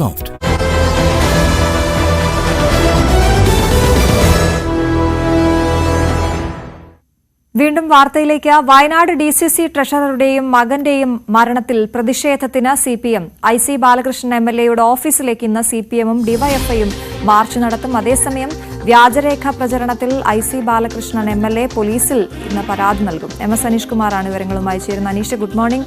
ഈ വിഷയത്തിൽ ഒരു കരാർ താൻ ഇതുവരെ കണ്ടിട്ടില്ല എന്ന് ഇന്നലെ IC ബാലകൃഷ്ണൻ MLA മാധ്യമങ്ങളോട് പറഞ്ഞിരുന്നു. അതുകൊണ്ട് അതുമായി ബന്ധപ്പെട്ട് പോലീസിൽ പരാതി നൽകുകയും നിയമപരമായി മുന്നോട്ട് പോവുകയും ചെയ്യുമെന്ന് അദ്ദേഹം പറയുന്നു. അതേസമയം ഇത് ആദ്യമായല്ല ഇത്തരത്തിലൊരു ആത്മഹത്യ ഉണ്ടാകുന്നത്. ഇതിനു മുമ്പും ഇത്തരം പ്രശ്നങ്ങൾ അവിടെ ഉണ്ട് എന്ന ഉറച്ച നിലപാടിൽ ഇടതുപക്ഷവും മുന്നോട്ട് പോകുന്നു. എന്തൊക്കെയാണ് ഇന്ന് സംഭവിക്കാനുള്ളത്? അശ്വതി, BJPയും CPMഉം ഈ വിഷയത്തിൽ ശക്തമായ നിലപാടുമായി അല്ലെങ്കിൽ പ്രതിഷേധവുമായി മുന്നോട്ട് വന്നുകൊണ്ടിരിക്കുകയാണ്. കാരണം കോൺഗ്രസിന് വലിയ സ്വാധീനമുള്ള മേഖലയാണ് വയനാട് ജില്ലയിലെ പല സഹകരണ സ്ഥാപനങ്ങളിലും ഭരണത്തിലുള്ളത് കോൺഗ്രസുമാണ്. അതുകൊണ്ട് ഇത്തരം സ്ഥാപനങ്ങളൊക്കെ വ്യാപകമായി അഴിമതി നടക്കുന്നു എന്ന ആരോപണമാണ് ഇവർ മുന്നോട്ട് വെച്ചിരിക്കുന്നത്. പ്രത്യേകിച്ചും നിയമനങ്ങളുമായി ബന്ധപ്പെട്ട് കോടിക്കണക്കിന് രൂപ ഈ കോൺഗ്രസ് നേതാക്കൾ സ്വന്തമാക്കുന്നു. ഇത്തരം സ്വന്തമാക്കിയതിന്റെ ഒരു പരിണത ഫലമാണ് ഈ NM വിജയന്റെയും മകന്റെയും മരണത്തിലേക്ക് നയിച്ച സംഭവവാസങ്ങൾ ഉണ്ടായത് എന്നാണ് അവർ പറയുന്നത്. ഈ സുൽത്താൻ ബത്തേരി സഹകരണ ബാങ്കുമായി ബന്ധപ്പെട്ടും ഇതുപോലെ കോടികളുടെ ഇടപാടുകൾ നടന്നിരിക്കുന്നു. പലരും 10 ലക്ഷവും 20 ലക്ഷവും 30 ലക്ഷവും ഒക്കെ ജോലിക്കായി കൊടുത്തിരുന്നു. എന്നാൽ ആ പണം തിരികെ ലഭിക്കാത്ത ഒരു സാഹചര്യം ഉണ്ടാവുന്നു. ജോലിയും ലഭിക്കാത്ത ഒരു സാഹചര്യം ഉണ്ടാവുന്നു. പരാതിക്കാർ നേരിട്ട് രംഗത്തിപ്പോൾ വരുന്നില്ലെങ്കിൽ പോലും തങ്ങളുടെ അടുത്ത് ഈ പരാതിക്കാർ എത്തുന്നുണ്ട് എന്നാണ് അവർ പറയുന്നത്. കാരണം ഈ കൈക്കൂലി നൽകുന്നതും വാങ്ങുന്നതും ഒക്കെ ഒരേപോലെ കുറ്റമാണ്. അതുകൊണ്ട് നൽകിയതെന്ന് വെളിപ്പെടുത്താനോ അങ്ങനെ പരാതി കൊടുത്താലോ അവർക്കെതിരെ കേസ് വരാനുള്ള സാഹചര്യമുണ്ട്. ഒപ്പം ഈ നിയമ നടപടികളിലേക്ക് അനിശ്ചിതമായി നീങ്ങിയാൽ പിന്നീട് ഈ പണം ലഭിക്കാതിരിക്കുന്നതിനുള്ള ഒരു സാഹചര്യം മുന്നിലുണ്ട്. അതുകൊണ്ട് വലിയ തുകകളാണ് പലരും കൊടുത്തിരിക്കുന്നത്. ആ പണം തിരിച്ചു കിട്ടുക എന്നതാണ് തങ്ങളുടെ പ്രധാന കാര്യമെന്നും അവർ പറയുന്നുണ്ട്. പക്ഷേ ഇതിനൊക്കെ അപ്പുറം ഇതൊരു രാഷ്ട്രീയ ആയുധമായി ഉപയോഗിക്കാൻ തുടങ്ങി കഴിഞ്ഞിരിക്കുന്നു. പ്രത്യേകിച്ചും IC ബാലകൃഷ്ണൻ MLAയുടെ പേര് കൂടി പരാമർശിച്ചാണ് ഈ NM വിജയനും ഒപ്പം മറ്റൊരു പരാതിക്കാരനായ അല്ലെങ്കിൽ പണം നൽകിയിട്ടും ജോലി ലഭിക്കാതെ വന്ന പീറ്റർ എന്ന ഒരു വിരമിച്ച അധ്യാപകനും തമ്മിലുള്ള കരാർ പുറത്തു വന്നത്. പക്ഷേ ഈ കരാറുമായി തനിക്കൊരു ബന്ധവുമില്ല. നേരത്തെയും ഈ കരാറ് പുറത്തിറങ്ങിയതാണ്. കോൺഗ്രസിന് ഉള്ളിലുള്ള ആളുകളുടെ ഒരു പങ്ക് പോലും ഈ കരാറിലുണ്ടോ എന്ന സംശയവും IC ബാലകൃഷ്ണൻ MLA ഇന്നലെ പ്രകടിപ്പിക്കുന്ന ഒരു സാഹചര്യമുണ്ടായി. എന്തായാലും ഇതിനെതിരെ ജില്ലാ പോലീസ് ഇന്ന് പരാതി നൽകുമെന്ന് അദ്ദേഹം അറിയിക്കുകയും ചെയ്തിരുന്നു. അത്തരത്തിൽ അദ്ദേഹം മുന്നോട്ട് പോകുമ്പോൾ അദ്ദേഹത്തിന്റെ ഓഫീസിലേക്ക് മാർച്ച് നടത്താനാണ് ഇന്ന് DYFIയും CPMഉം ഒരുങ്ങുന്നത്. വലിയ പ്രതിഷേധം ഈ വിഷയത്തിൽ ഉയർത്തിക്കൊണ്ടുവരാൻ തന്നെയാണ് CPMന്റെ തീരുമാനം. BJPയും സമര പരിപാടികൾ ആസൂത്രണം ചെയ്യുന്നുണ്ട്. IC ബാലകൃഷ്ണൻ MLA സ്ഥാനം രാജിവെച്ച് ഇക്കാര്യത്തിൽ അന്വേഷണം തേടണം എന്നാണ് അവർ പറയുന്നത്. ഒപ്പം ആത്മഹത്യാ പ്രേരണ കുറ്റത്തിന് IC ബാലകൃഷ്ണനെതിരെ കേസെടുക്കണം എന്ന ആവശ്യവും മുന്നോട്ട് വയ്ക്കുന്നുണ്ട്. അശ്വതി,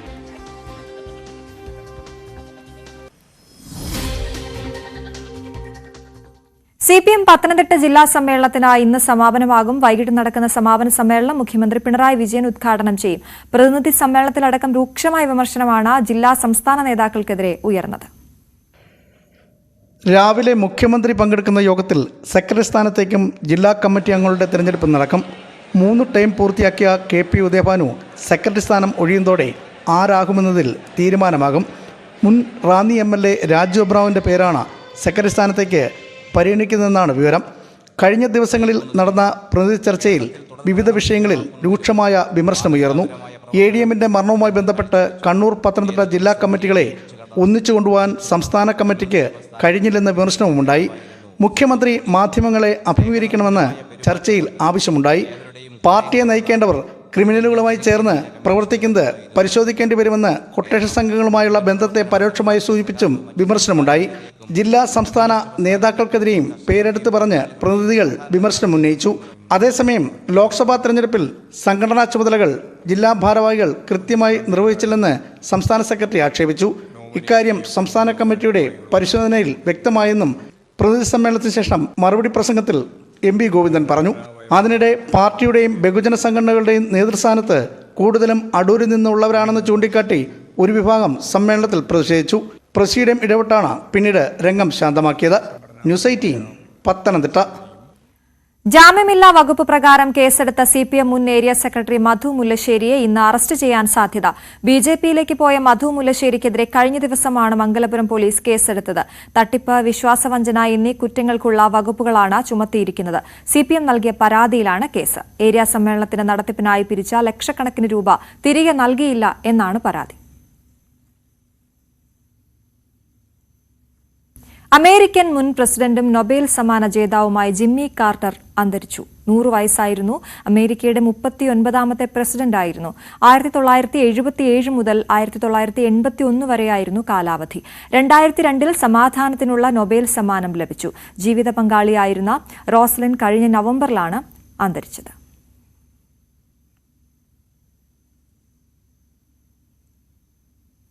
സൗദി അറേബ്യയിലെ ജയിലിൽ കഴിയുന്ന കോഴിക്കോട് സ്വദേശി അബ്ദുൾ റഹീമിന്റെ മോചന ഹർജി റിയാദ് കോടതി ഇന്ന് പരിഗണിക്കും. മോചന ഉത്തരവാണ് പ്രതീക്ഷിക്കുന്നത്. കഴിഞ്ഞ 3 തവണയും കേസ് മാറ്റിവെച്ചിരുന്നു. മരിച്ച സൗദി ബാലന്റെ കുടുംബം ആവശ്യപ്പെട്ട ധനം നൽകിയതിനെ തുടർന്ന് ജൂലൈ 2-നാണ് വധശിക്ഷ കോടതി റദ്ദാക്കിയത്.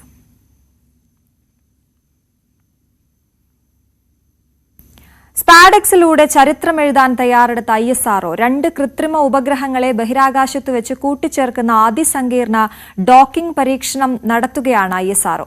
ശ്രീഹരിക്കോട്ട സതീഷ് ധവാൻ സ്പേസ് സെന്ററിൽ നിന്ന് ഇന്ന് രാത്രി 9:58-നാണ് വിക്ഷേപണം. സ്പേസ് ഡോക്കിംഗ് എക്സ്പെരിമെന്റ് അഥവാ സ്പാഡെക്സ് 2 കൃത്രിമ ഉപഗ്രഹങ്ങളെ ബഹിരാകാശത്ത് വച്ച് കൂട്ടിച്ചേർക്കുന്ന അതിസങ്കീർണ ഡോക്കിംഗ് പരീക്ഷണം ഇന്ന് രാത്രി 9:58-ന് 2 പേടകങ്ങളെയും വഹിച്ച് PSLV C-60 വിക്ഷേപണ വാഹനം സതീഷ് ധവാൻ സ്പേസ് സെന്ററിൽ നിന്ന് വിജയകരമായി പറന്നുയർന്നാൽ ISRO പുതുചരിത്രം കുറിക്കും. ഭാവി ചാന്ദ്രദൗത്യങ്ങളിലും ഇന്ത്യയുടെ സ്വന്തം ബഹിരാകാശ നിലയമായ ഭാരതീയ അന്തരീക്ഷ സ്റ്റേഷന്റെ നിർമ്മാണത്തിനും അനിവാര്യമായ സാങ്കേതിക വിദ്യയായ ഡോക്കിങ്ങിന്റെ ചരിത്ര പരീക്ഷണമാണ് സ്പാഡെക്സ് ദൗത്യം. PSLV C-60 റോക്കറ്റ് വിക്ഷേപിക്കുന്ന 2 കൃത്രിമ ഉപഗ്രഹങ്ങളെ 470 കിലോമീറ്റർ ഉയരത്തിലുള്ള സർക്കുലർ ലോ എർത്ത് ഓർബിറ്റിൽ വച്ച് കൂട്ടിച്ചേർക്കുകയാണ് ഇസ്രോയുടെ ലക്ഷ്യം. SDX-01 ചേസർ, SDX-02 ടാർഗറ്റ് എന്നിങ്ങനെയാണ് ഈ ഉപഗ്രഹങ്ങളുടെ പേര്. ഓരോ ഉപഗ്രഹങ്ങൾക്കും 220 കിലോഗ്രാം വീതമാണ് ഭാരം. ഒറ്റ വിക്ഷേപണത്തിന് ശേഷം വേർപെടുന്ന ഈ പേടകങ്ങൾ തമ്മിലുള്ള അകലം 5 kilometre, 1.5 kilometre, 500 metre, 15 metre, 3 metre എന്നിങ്ങനെ പതിയെ കുറച്ചു കൊണ്ടുവന്നാണ് ബഹിരാകാശത്ത് വെച്ച് കൂട്ടിയോജിപ്പിക്കുക. സ്പാഡെക്സ് ദൗത്യം 66 ദിവസം നീണ്ടു നിൽക്കും. 2 വർഷമാണ് ഈ ഉപഗ്രഹങ്ങളുടെ ആയുസ്. സ്പാഡെക്സ് പരീക്ഷണം വിജയമായാൽ അമേരിക്ക, റഷ്യ, ചൈന എന്നീ രാജ്യങ്ങൾക്ക് ശേഷം ബഹിരാകാശ ഡോക്കിംഗ് സാങ്കേതിക വിദ്യയുള്ള 4ാമത്തെ മാത്രം രാജ്യമായി ഇന്ത്യ മാറും. News desk, news 18. സംയുക്ത കർഷക സംഘടനകൾ ആഹ്വാനം ചെയ്ത പഞ്ചാബ് ബന്ദ് തുടങ്ങി 34 ദിവസമായി നിരാഹാര സമരം തുടരുന്ന ജഗ്ജിത് സിംഗ് ദലേവാളിന് ഐക്യദാർഢ്യം പ്രഖ്യാപിച്ചാണ് സമരം. വിവരങ്ങളുമായി രാകേഷാണ് ചേരുന്നത് ന്യൂസ് ഡെസ്കിൽ നിന്നും. Rakesh, good morning. ഏത് രീതിയിൽ മുന്നോട്ട് പോകാനാണ് കർഷക സംഘടനകളുടെ തീരുമാനം?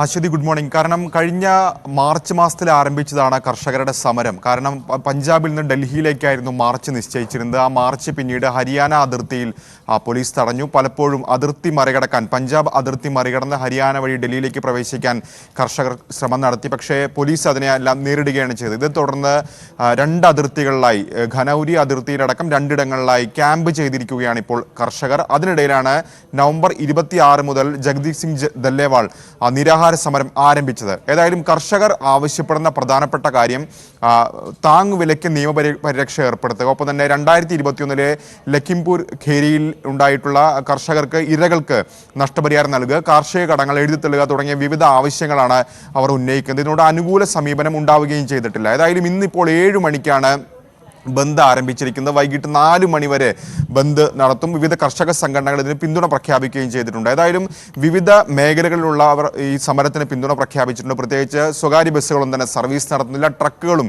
ഈ സമരത്തിന് പിന്തുണ പ്രഖ്യാപിച്ചിട്ടുണ്ട്. വിവിധ മാർക്കറ്റുകളും താരതമ്യേന പ്രവർത്തിക്കുന്നത് കുറവാണ്. ഇങ്ങനെ എല്ലാ മേഖലകളിൽ നിന്നും അനുകൂലമായൊരു നിലപാട് അല്ലെങ്കിൽ സമരത്തിന് അനുകൂലമായൊരു സാഹചര്യം അവിടെ ഉണ്ടായിരിക്കുകയും ചെയ്തിരിക്കുന്നു. ഏതായാലും കർഷകർ ഇന്ന് ദേശീയപാതകൾ ഉപരോധിക്കുമെന്ന് അറിയിച്ചിട്ടുണ്ട്. ഒപ്പം തന്നെ റെയിൽ ഗതാഗതവും തടസ്സപ്പെടുത്തും. ഇത് എടുത്തുകൊണ്ട് തന്നെ 150-ലധികം ട്രെയിനുകൾ ഇപ്പോൾ റദ്ദാക്കിയിട്ടുണ്ട്. 3 വന്ദേ ഭാരത് ഉൾപ്പെടെ 150 ട്രെയിനുകൾ റദ്ദാക്കിയിട്ടുണ്ട്. ചില ട്രെയിനുകൾ വഴിതിരിച്ച് വിട്ടിരിക്കുന്നു എന്നാണ് ഇപ്പോൾ നോർത്തേൺ റെയിൽവേ അറിയിക്കുകയും ചെയ്തിട്ടുള്ളത്. ഏതായാലും ഇന്നത്തെ സമരത്തിന് വലിയ പിന്തുണ കിട്ടുന്നുണ്ട്. ജഗദീപ് സിംഗ് ദല്ലേവാൾ ആകട്ടെ ഈ ആവശ്യങ്ങൾ അംഗീകരിക്കാതെ നിരാഹാര സമരം പിൻവലിക്കില്ല എന്ന നിലപാട് ഇപ്പോൾ കൈക്കൊള്ളുകയും ചെയ്തിരിക്കുന്നു. മാത്രമല്ല വിവിധ രാഷ്ട്രീയ പാർട്ടികളും ഇപ്പോൾ ഈ സമരത്തിന് പിന്തുണ പ്രഖ്യാപിച്ചിട്ടുണ്ട്. അശ്വതി. ശരിയാർ. കോഴിക്കോട് ചേളന്നൂർ പൊഴിക്കാവിൽ ദേശീയപാത നിർമ്മാണത്തിനായി കുന്നിടിച്ച് മണ്ണെടുപ്പ് നടത്തുന്ന പ്രദേശം ഇന്ന് ഉദ്യോഗസ്ഥ സംഘം പരിശോധിക്കും. തഹസിൽദാറും ജിയോളജിസ്റ്റുകളും അടങ്ങുന്ന സംഘമാകും പരിശോധനയ്ക്ക് എത്തുക. കുന്നിടിക്കൽ അശാസ്ത്രീയമാണോ എന്നതിൽ പരിശോധന നടത്തും. ഇന്നലെ മണ്ണെടുപ്പിനെതിരെ നാട്ടുകാർ നടത്തിയ പ്രതിഷേധം സംഘർഷത്തിൽ കലാശിച്ചിരുന്നു. നിരവധി പേർക്കാണ് പരിക്കുപറ്റിയത്. നിലവിൽ മണ്ണെടുപ്പ് നിർത്തിവച്ചിരിക്കുകയാണ്.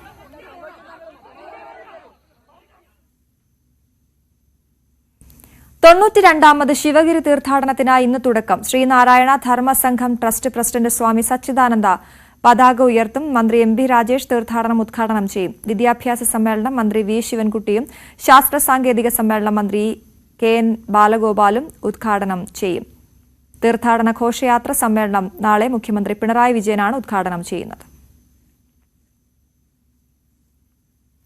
മകരവിളക്ക് ഉത്സവത്തിന് ശബരിമല നട ഇന്ന് തുറക്കും. വൈകിട്ട് 5-ന് തന്ത്രി കണ്ഠര രാജീവരുടെ സാന്നിധ്യത്തിൽ മേൽശാന്തി അരുൺകുമാർ നമ്പൂതിരി നട തുറന്ന് ദീപം തെളിയിക്കും. തുടർന്ന് തീർത്ഥാടകരെ ദർശനത്തിനായി അനുവദിക്കും. ജനുവരി 14-നാണ് മകരവിളക്ക് മഹോത്സവം. വൈകിട്ട് 5-ന് ശബരിമല നട തുറക്കുന്നതോടെ മകരവിളക്ക് ഉത്സവത്തിനുള്ള തീർത്ഥാടനം ആരംഭിക്കും. തന്ത്രി കണ്ഠര രാജീവരുടെ സാന്നിധ്യത്തിൽ മേൽശാന്തി അരുൺകുമാർ നമ്പൂതിരി നട തുറന്ന് ശ്രീകോവിലിൽ ദീപങ്ങൾ തെളിയിക്കും. തുടർന്ന് തിരുമുറ്റത്തെ ആഴിയിലും അഗ്നി പകരും. ഇതോടെ തീർത്ഥാടകർക്ക് 18-ാം പടി ചവിട്ടാം.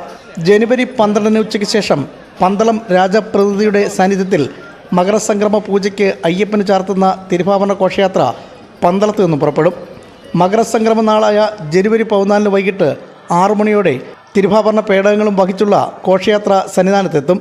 തന്ത്രിയും മേൽശാന്തിയും ചേർന്ന് ഘോഷയാത്രയെ സ്വീകരിച്ച് തിരുവാഭരണ പേടകം ഏറ്റുവാങ്ങും. ശേഷം തിരുവാഭരണം ചാർത്തിയുള്ള ദീപാരാധനയും നടക്കും. തീർത്ഥാടകരുടെ തിരക്ക് പരിഗണിച്ച് പമ്പയിൽ സ്പോട്ട് ബുക്കിംഗ് കൗണ്ടറുകളുടെ എണ്ണവും വർദ്ധിപ്പിച്ചിട്ടുണ്ട്. നിലവിലുള്ള 7 കൗണ്ടറുകൾ പിന്നീട് തിരക്ക് പരിഗണിച്ച് 10 കൗണ്ടറുകളായി ഉയർത്തും. 60 വയസ്സ് പൂർത്തിയായവർക്ക് പ്രത്യേക കൗണ്ടറും തുറക്കും. ന്യൂസ് 18 പത്തനംതിട്ട. കേന്ദ്ര സംസ്ഥാന സർക്കാരുകൾ തമ്മിലുള്ള തർക്കം രൂക്ഷമായതോടെ 27 വർഷം മുമ്പ് പ്രഖ്യാപിച്ച കോതമംഗലം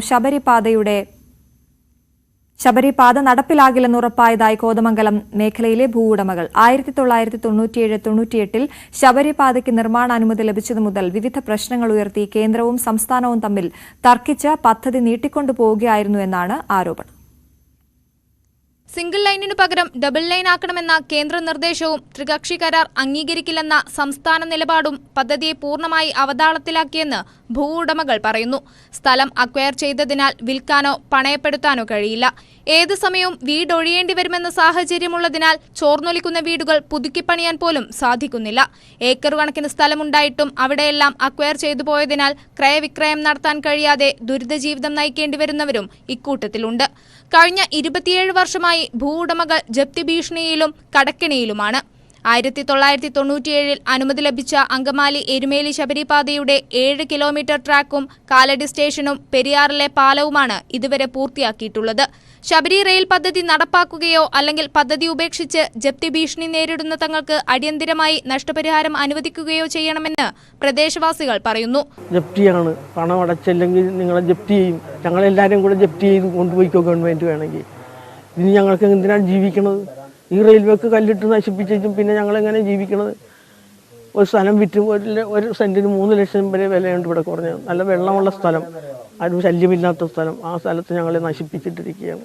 ധൻബാദ് ചന്ദ്രപുര ലൈൻ, ജമ്മു സിയാൽകോട്ട് ലൈൻ, ലേ ശ്രീനഗർ ലൈൻ, കാർഗിൽ ശ്രീനഗർ ലൈൻ ഉൾപ്പെടെ നിരവധി പ്രോജക്റ്റുകൾ എബാൻഡൻ ചെയ്ത് കളഞ്ഞാണ്, വേണ്ടെന്ന് വെച്ച് ഉപേക്ഷിച്ചതാണ്. അതുപോലെ ഇതും ആയിക്കൂടെ? പാവപ്പെട്ടവർ ജീവിക്കട്ടെ. അവർക്ക് കടബാധ്യതയാണ് ഏറ്റവും അവരുടെ അഭിമാനത്തെയും അന്തസ്സിനെയും ചോദ്യം ചെയ്യുന്ന ഒരു ജീവിത സാഹചര്യമാണ് നിലവിലുള്ളത്. അവർക്ക് പുറത്തിറങ്ങാൻ പോലും കഴിയുന്നില്ല. നൂറുകണക്കിന് ആളുകളാണ് ഇങ്ങനെ മരിച്ചു ജീവിക്കുന്നത്. ന്യൂസ് 18 കോതമംഗലം. പുനലൂരിലെ സുഭിക്ഷ ഹോട്ടൽ അടച്ചുപൂട്ടി. ന്യായവിലയ്ക്ക് ഉച്ചയൂണ് നൽകാനായി പൊതുവിതരണ വകുപ്പ് കുടുംബശ്രീയുടെ സഹായത്തോടെ ആരംഭിച്ച ഹോട്ടലാണ് കടബാധ്യതയെ തുടർന്ന് അടച്ചുപൂട്ടിയത്. സർക്കാർ പണം നൽകാത്തതാണ് പ്രതിസന്ധിക്ക് കാരണം. TB ജംഗ്ഷനിൽ ടൂറിസം വകുപ്പിന്റെ കെട്ടിടം വാടകയ്ക്കെടുത്താണ് ഹോട്ടൽ പ്രവർത്തിച്ചിരുന്നത്. 20 രൂപ നൽകിയാൽ ഉച്ചയൂണ് ലഭിക്കുമായിരുന്നു. നല്ല നിലയിലായിരുന്നു പ്രവർത്തനം. വാടക ഇനത്തിൽ DTPCയുമായുള്ള തർക്കവും നടത്തിപ്പുകാർക്കുള്ള സർക്കാർ ഗ്രാന്റ് മുടങ്ങിയതുമാണ് ഹോട്ടൽ പൂട്ടാനിടയാക്കിയത്. വളരെ നല്ല നിലയിൽ സാധാരണക്കാർക്ക്, പാവപ്പെട്ടവർക്ക് ഒക്കെ ആഹാരം, ഉച്ചഭക്ഷണമൊക്കെ ലഭിച്ചുകൊണ്ടിരുന്ന ഒരു വൃത്തിയുള്ള ഒരു സ്ഥാപനമായിരുന്നു അത്. ആ നിലയിൽ വളരെ പ്രതീക്ഷയോടുകൂടിയാണ് ഈ നാട്ടിലെ ജനങ്ങൾ ഇതിനെ നോക്കിക്കണ്ടത്. പക്ഷേ സർക്കാരിൻ്റെ ഭാഗത്തു നിന്നുള്ള ആനുകൂല്യങ്ങൾ കൃത്യമായി എന്നുള്ളതല്ല, 50% പോലും ലഭിക്കാത്തതിൻ്റെ പേരിലാണ് ഇത് കൂട്ടി അടച്ചു പോകേണ്ടെന്നൊരു സ്ഥിതിയിൽ എത്തിച്ചേർന്നിട്ടുള്ളത്. സമയത്തിന് സർക്കാർ ഗ്രാന്റ് കിട്ടാത്തത് കാരണം നടത്തിപ്പുകാർക്ക് വലിയ സാമ്പത്തിക ബാധ്യത ഉണ്ടായി. വൈദ്യുതി, വെള്ളം എന്നീ ഇനത്തിൽ വൻ തുക കുടിശ്ശികയായി. DTPCയാണ് വൈദ്യുതി ചാർജ് കൊടുക്കേണ്ടത്. പൊതുവിതരണ വകുപ്പ് അധികൃതരാകട്ടെ ഹോട്ടൽ നടത്തിക്കൊണ്ടുപോകുന്നതിന് കാര്യമായി ഇടപെടുന്നില്ലെന്ന് ആക്ഷേപമുണ്ട്. ശബരിമല സീസണിൽ തീർത്ഥാടകരുടെ ഇടത്താവളമായ TB ജംഗ്ഷനിൽ ന്യായവിലക്ക് ഭക്ഷണം ലഭിച്ചിരുന്ന ഹോട്ടൽ പൂട്ടിയത് വലിയ തിരിച്ചടിയായിരിക്കുകയാണ്. ന്യൂസ് 18 പുനലൂർ. അച്ഛനും മകളും ഒരേ ക്യാൻവാസിൽ വരച്ചിരിക്കുന്ന ചിത്രങ്ങളുടെ കൗതുക കാഴ്ചകളുമായി തിരുവനന്തപുരം ശാസ്തമംഗലത്തെ ചിത്രപ്രദർശനം. ഹാർമണി ഓഫ് കളേഴ്സ് എന്ന പ്രദർശനത്തിൽ ബാലസാഹിത്യകാരിയായ അഭിരാമിയുടെയും അച്ഛൻ ശാന്തകുമാറിന്റെയും വിസ്മയിപ്പിക്കുന്ന കലാസൃഷ്ടികളാണ് ഇടം പിടിച്ചത്.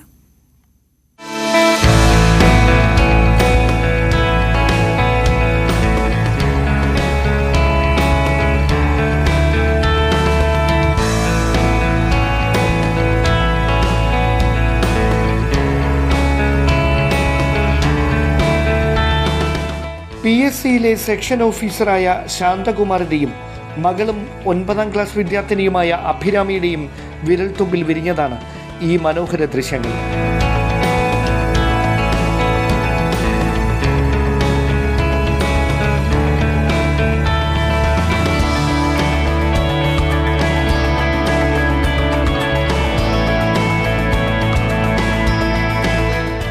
അഭയാർത്ഥി നോവിന്റെ നീറുന്ന ഓർമ്മകൾ ഉണർത്തുന്ന സിറിയൻ ബാലൻ അലൻ കുർദിയുടെ ചിത്രം ഉൾപ്പെടെ അഭിരാമിയുടെ കലാസൃഷ്ടികളിൽ ഇടം പിടിച്ചിട്ടുണ്ട്.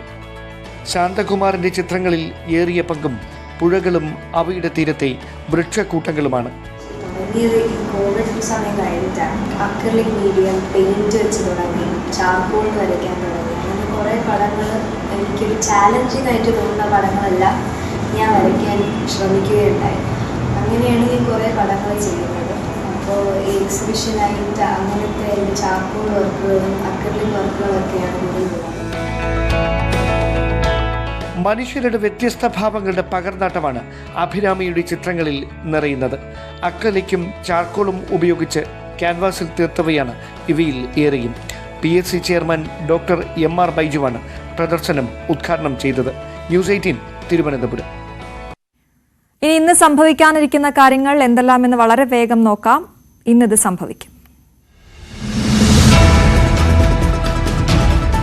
ഇന്ത്യയുടെ സ്പേസ് ഡോക്കിംഗ് ദൌത്യത്തിന്റെ സാറ്റലൈറ്റ് വിക്ഷേപണം ഇന്ന്. 2 കൃത്രിമ ഉപഗ്രഹങ്ങളെ ബഹിരാകാശത്ത് വെച്ച് കൂട്ടിച്ചേർക്കുന്ന അതിസങ്കീർണമായ ഡോക്കിംഗ് പരീക്ഷണം നടത്തുകയാണ് ISRO. ശ്രീഹരിക്കോട്ട സതീഷ് ധവാൻ സ്പേസ് സെന്ററിൽ ഇന്ന് രാത്രി 9:58 സ്പാഡെക്സ് ദൌത്യം.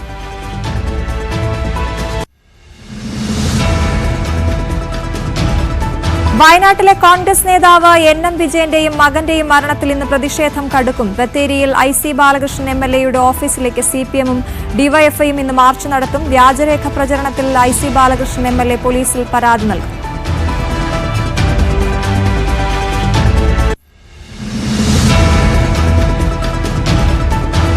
CPM പത്തനംതിട്ട ജില്ലാ സമ്മേളനത്തിന് ഇന്ന് സമാപനമാകും. വൈകിട്ട് നടക്കുന്ന സമാപന സമ്മേളനം മുഖ്യമന്ത്രി പിണറായി വിജയൻ ഉദ്ഘാടനം ചെയ്യും. ജില്ലാ സെക്രട്ടറി സ്ഥാനത്തേക്ക് മത്സരമില്ലാതെ തെരഞ്ഞെടുപ്പ് നടത്താൻ നീക്കം നടക്കും.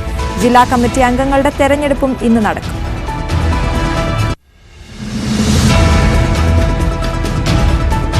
CPM വിട്ട് BJPയിൽ ചേർന്ന മധു മുല്ലശ്ശേരിയെ ഇന്ന് അറസ്റ്റ് ചെയ്തേക്കും. മംഗലപുരം പോലീസ് കേസെടുത്തത് ജാമ്യമില്ലാ വകുപ്പ് പ്രകാരം. മധു പണപ്പിരിവിൽ ലക്ഷങ്ങളുടെ തിരിമറി നടത്തിയെന്ന് CPM.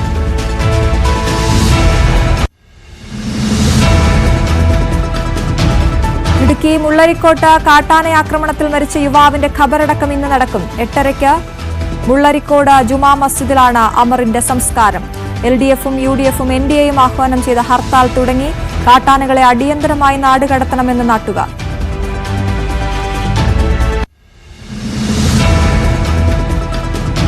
ചോദ്യപേപ്പർ ചോർച്ചയിൽ MS സൊല്യൂഷൻസിലെ അധ്യാപകരെ ഇന്ന് ചോദ്യം ചെയ്യും. ഇന്നും നാളെയുമായി ചോദ്യം ചെയ്യലിന് ഹാജരാകാൻ ആവശ്യപ്പെട്ട് നോട്ടീസ് നൽകി. 2 അധ്യാപകർക്കാണ് നോട്ടീസ് നൽകിയത്.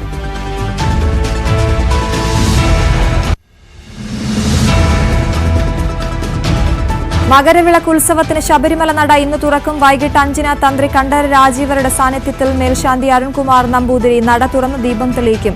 തുടർന്ന് തീർത്ഥാടകരെ ദർശനത്തിനായി അനുവദിക്കും. ജനുവരി 14-നാണ് മകരവിളക്ക് മഹോത്സവം.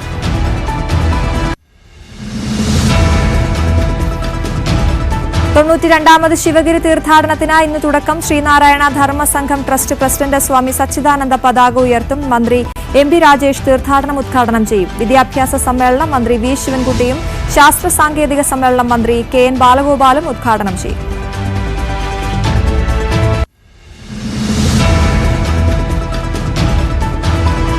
കോഴിക്കോട് ചേളന്നൂർ കോഴിക്കാവിൽ ദേശീയപാത നിർമ്മാണത്തിനായി കുന്നിടിച്ച് മണ്ണെടുപ്പ് നടത്തുന്ന പ്രദേശം ഇന്ന് ഉദ്യോഗസ്ഥ സംഘം പരിശോധിക്കും.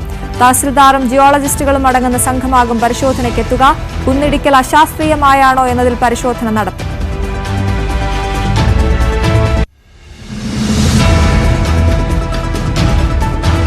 പഞ്ചാബിൽ ഇന്ന് കർഷക ബന്ദ്. റെയിൽ റോഡ് ഗതാഗതം തടയും. കർഷക സമരത്തിന് പിന്തുണ പ്രഖ്യാപിച്ചാണ് ബന്ദ്. നിരാഹാരമിരിക്കുന്ന കർഷക നേതാവിന്റെ ആരോഗ്യസ്ഥിതി മോശമായതിന് പിന്നാലെയാണ് കർഷകർ പ്രതിഷേധം കടുപ്പിക്കുന്നത്.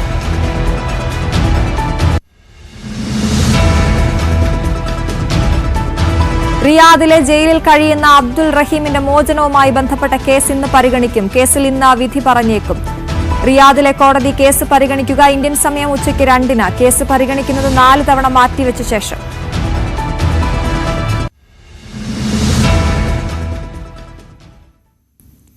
ഇപ്പോൾ കിട്ടിയൊരു വാർത്തയിലേക്ക്. മലപ്പുറത്ത് വിദ്യാർത്ഥികളുമായി സഞ്ചരിച്ച ടൂറിസ്റ്റ് ബസ് അപകടത്തിൽപ്പെട്ടു. ഒരു വിദ്യാർത്ഥിനി മരിച്ചു. മൊറയൂർ സ്വദേശിനി ഫാത്തിമയാണ് മരിച്ചത്. പുലർച്ചെ 4 മണിയോടെ വെളിയങ്കോട് ഫ്ളൈ ഓവറിലായിരുന്നു അപകടം. CV അനുമോദ് വിവരങ്ങളുമായി ചേരുന്നു. അനുമോദ്, ഇത് എങ്ങനെയാണ് ഈ അപകടം സംഭവിച്ചത്? എന്തൊക്കെയാണ് വിവരങ്ങൾ? അശ്വതി, വിദ്യാർത്ഥികൾ വാഗമണിൽ നിന്നും വിനോദസഞ്ചാരം കഴിഞ്ഞ് തിരിച്ച് നാട്ടിലേക്ക് പോവുകയായിരുന്നു. ഇവർ സഞ്ചരിച്ച ബസ് നിയന്ത്രണം തെറ്റി പോസ്റ്റിൽ ഇടിക്കാൻ പോവുകയായിരുന്നു. ഡ്രൈവർ ഉറങ്ങിപ്പോയിരുന്നു എന്നാണ് മനസ്സിലാക്കാനാവുന്നത്. തുടർന്ന് വലിയ അപകടം ഒഴിവാക്കാൻ വാഹനം വെട്ടിച്ചപ്പോൾ ഏറ്റവും പുറകുവശത്തിരുന്ന ഇവരുടെ തല പോസ്റ്റിൽ ഇടിക്കുകയായിരുന്നു ഈ കുട്ടിയുടെ എന്നാണ് അറിയാൻ കഴിയുന്നത്. ഏറ്റവും പുറകുവശത്തെ സീറ്റിലായിരുന്നു ഈ ഫാത്തിമ ഹിബ ഇരുന്നിരുന്നത്. കുട്ടിയുടെ തല പോസ്റ്റിൽ ഇടിച്ച് ആണ് അപകടത്തിൽപ്പെട്ടത്. അവിടെ വെച്ച് തന്നെ കുട്ടിയുടെ ജീവന് നഷ്ടമായി. മറ്റൊരു കുട്ടി കൂടി ഈ അപകടത്തിൽ പരിക്കേറ്റ് ചികിത്സയിലുണ്ട്. ഡ്രൈവർ ഉറങ്ങിപ്പോയതാണ് അപകടത്തിൽ വഴിയൊരുക്കിയത് എന്നാണ് പ്രാഥമികമായിട്ട് പോലീസിൽ നിന്ന് നമുക്ക് മനസ്സിലാക്കാൻ കഴിയുന്ന വിവരം. പോസ്റ്റിൽ ഇടിച്ച് മറിയുന്നത് ഒഴിവാക്കാൻ വേണ്ടി ബസ് വെട്ടിച്ചപ്പോൾ പുറകുവശം ആ ഭാഗം നേരെ പോസ്റ്റിൽ ചെന്നിടിക്കുന്ന ഒരു സാഹചര്യമായതാണ് ഉണ്ടായത് എന്നാണ് പ്രാഥമികമായിട്ട് മനസ്സിലാക്കാനാവുന്നത്. എന്താണെങ്കിലും ദാരുണമായ സംഭവമാണ്. വിദ്യാർത്ഥിനിയുടെ ജീവൻ അവിടെ വെച്ച് തന്നെ നഷ്ടമായെന്നാണ് നമുക്ക് അറിയാനാകുന്നത്. ശരി, മലപ്പുറം വെളിയങ്കോടാണ് ഈ അപകടമുണ്ടായത്. ഒരു വിദ്യാർത്ഥിനി മരിച്ചു. CV അനുമോദാണ് വിവരങ്ങൾ നൽകിയത്.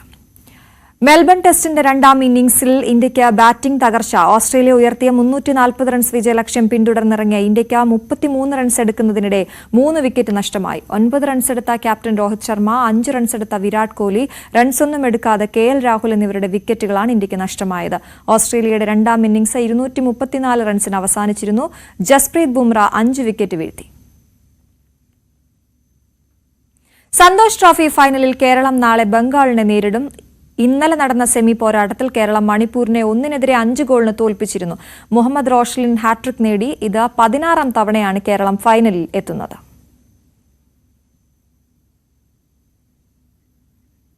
ഇനി സോഷ്യൽ മീഡിയയിലെ വൈറൽ വീഡിയോകളുമായി ഇത് കണ്ടോ.